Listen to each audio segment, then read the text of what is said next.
আপোনালোকক এই ভিডিঅ'টিত স্বাগতম জনাইছোঁ। এই ভিডিঅ'টিত আপোনালোকক সকলোকে প্ৰথমতে যিসকলে ফাৰ্ষ্ট আৰু ছেকেণ্ড মেৰিট লিষ্টত এডমিশ্যন নাপালে তেওঁলোকে যিহেতু স্পট এডমিশ্যন আছে আৰু সেই স্পট এডমিশ্যনত যেতিয়া নামভৰ্তি কৰিব বিচাৰিব তাৰ কাৰণে সমৰ্থ যি পৰ্টেল আছে তাৰ ফালৰ পৰা এটা অফিচিয়েল নটিফিকেশ্যন আহিছে, অফিচিয়েল জাননী এখন আহিছে য'ত আপোনালোকক কিছুমান ইনষ্ট্ৰাকশ্যনছ ফ'ল' কৰাৰ কথা উল্লেখ কৰিছে, কিছুমান আপোনালোকক কথা গুৰুত্ব দিয়াৰ কথা উল্লেখ কৰিছে বা সেইখিনি কাম আপোনালোকে কৰিব লাগিব। গতিকে সেই গোটেই কামবিলাকনো কি কি তাৰ বিষয়ে যিহেতু তেওঁলোকে উল্লেখ কৰিছে সেইখিনিকে আপোনালোকৰ আগত মই ক'বলৈ চেষ্টা কৰিম। যিহেতু স্পট এডমিশ্যনত আপোনালোকক এই কথাকেইটাৰ খুব বেছি প্ৰয়োজনীয় হ'ব, গতিকে কি কি কথা উল্লেখ কৰিছে সেইখিনি আপোনালোকে ভিডিঅ'টিতে চাই ল'ব পাৰিব। ডাইৰেক্টলি মই আপোনালোকৰ আগত এডমিশ্যন যিখন ন'টিছ সেইখনে উলিয়াম আৰু তাতে আপোনালোকে দেখিব পাব। ইয়াত দেখিছে আপোনালোকে DHE notification for spot admission UG 2026 13 জুনত আহিছিলে গোটেই নটিফিকেশ্যনখন আৰু ইয়াত কি কি কথা উল্লেখ কৰিছে আপোনালোকে সেয়া পঢ়িলে গম পাব। This is in continuation of UG admission 2026 timelines and guidelines issued by letter number dated 6th May 2026 that spot admissions for UG 2026 will be conducted from 15 to 17 June 2026 by the participating higher educational institution in the Assam State Higher Education admission portal against the institution-wise, discipline-wise, program-wise vacancies published in the admission portal.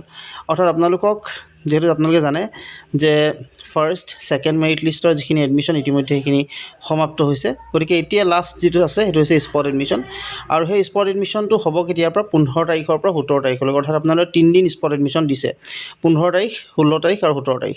গতিকে এই 15 তাৰিখৰ পৰা 17 তাৰিখৰ যি spot এডমিশ্যনৰ date দিছে তাত আপোনালোকে কি কৰিব লাগিব তাৰ ওপৰতে এই নটিফাই কৰিছে গোটেই কথাখিনি।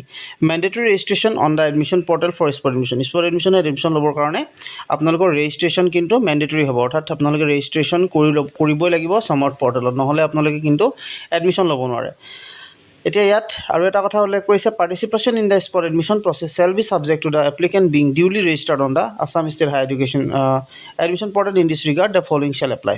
এতিয়া আপোনালোকক এই কথাখিনি গুৰুত্ব দিব কৈছে। প্ৰথম যিটো নটিফিকেশ্যন আছিলে তাত আপোনালোকক উল্লেখ কৰিছে এপ্লিকেণ্টছ who have already registered on the admission portal and possess a valid registration number are not required to register again. অৰ্থাৎ যিসকলে সাধাৰণতে আগতেই ৰেজিষ্টাৰ কৰি থৈছে তেওঁলোকে আকৌ নতুনকৈ ৰেজিষ্টাৰ কৰাৰ কোনো প্ৰয়োজনীয়তা নাই, আপোনালোকৰ সেই যিটো ৰেজিষ্ট্ৰেশ্যন এবাৰ কৰিছিলে সেইটোৱে যথেষ্ট হ'ব।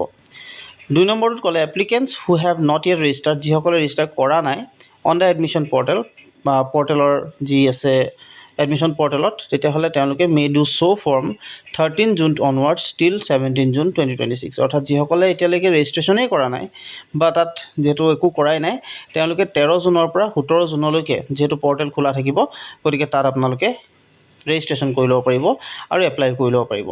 প্ৰায়ৰ to participating in the spot admission process, অৰ্থাৎ স্পট এডমিশ্যন প্ৰচেছৰ আগত আপোনালোকে কিন্তু ৰেজিষ্টাৰ কৰি আহিব লাগিব পৰ্টেলটোত। সেইটো আপোনালোকক একদম ক্লিনলি কথাখিনি উল্লেখ কৰিছে, গতিকে সেই কথাটো গুৰুত্ব দিব সকলোৱে।